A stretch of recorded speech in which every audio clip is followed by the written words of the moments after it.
et 30 avril 90, la date de la proclamation du multipartisme, on m'a gardé à résidence surveillée chez moi 4 fois. Je rentre de l'école, et puis là, il y a des voitures de police partout, des policiers, et on est en résidence surveillée. On me dit, vous n'avez pas le droit de rentrer. Je dis, mais j'habite là. Et bien, vous n'avez pas le droit de rentrer. Alors, il faut que je fasse le tour de la maison, puis je passe par un espace, la clôture, qui est suffisamment bas pour que je puisse sauter, et puis je rentre dans la maison. Puis ensuite, je ressors, je dis au policier, je suis rentré. Hein.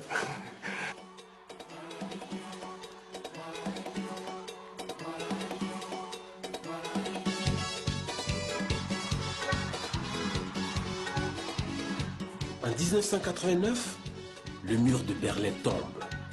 Le monde change. Le parti unique ne se justifie donc plus. On a décidé de faire un journal. Le journal, évidemment, et on ne pouvait pas le réaliser ici. Donc, on réalisait le journal en France.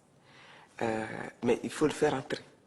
Alors, on a trouvé des alliés au Burkina Faso. Avec des carcasses de viande, on mettait les journaux en bas et puis la viande au-dessus. Et puis voilà, c'était des colis de viande qui étaient envoyés à nos camarades. On paye les droits de douane pour la viande et puis on apporte des cartons. De là-bas, on se partage la viande et on récupère des journaux que l'on vend. Par exemple, proposition pour gouverner la Côte d'Ivoire. Peut-être qu'il y a eu quelques livres qui sont allés directement, mais je dois dire que le gros lot est passé par là. J'ai trouvé un libraire au niveau de Ouagadougou. Je ne lui ai pas expliqué de quoi il s'agit. Hein. Il avait son nom, il recevait les bouquins. Bon, moi c'était juste pour qu'il puisse les sortir de la douane et puis qu'on puisse les envoyer de l'autre côté. Mais une fois le libraire a vu, la douane l'a convoqué pour lui demander, mais ça ce sont des bouquins, c'est proposition pour gouverner la Côte d'Ivoire. La Côte d'Ivoire est déjà gouvernée. Donc il y a eu problème. Et le libraire a voulu se rétracter, je l'ai calmé, je lui ai dit, calmez-vous, il n'y a pas de problème, on va gérer ça. La contestation urbaine, renforcée par une crise économique certaine, joue pour le FPI. En 1990, l'inéluctable se produit. Le multipartisme est réinstauré.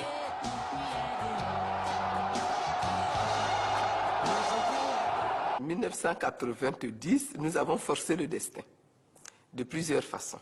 La première façon, ça avait été de nous lever et de dire, après tout, dans la constitution de la Côte d'Ivoire, le multipartisme est reconnu. C'est dans les faits, en réalité, que le multipartisme était interdit.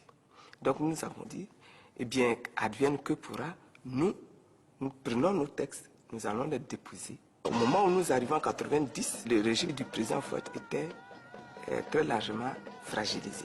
Monsieur Koumoué et Kofi avaient échoué dans sa volonté de réduire les salaires. Et en 89, la Banque mondiale lui impose le recrutement d'Alassane Ouattara, nommé président du comité interministériel pour régler les problèmes justement de la crise socio-économique. Nous avons utilisé ces instants-là du pays pour poser le problème de l'ouverture démocratique et donc de la fin du parti unique.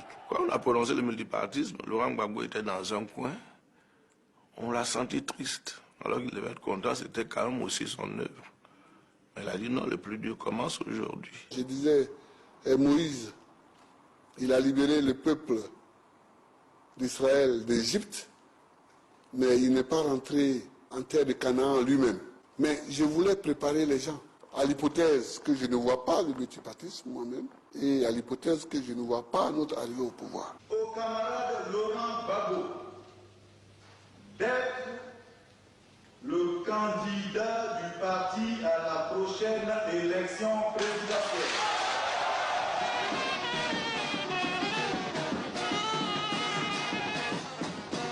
Ça a été un choc pour le PDCI. C'était comme si nous commettions un crime de lèse-majesté.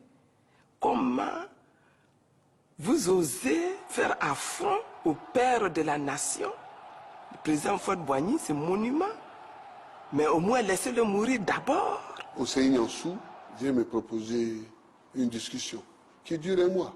C'était qu'il fallait que je laisse Faure-Boigny candidat unique pour avoir des postes de député. Je refuse, évidemment.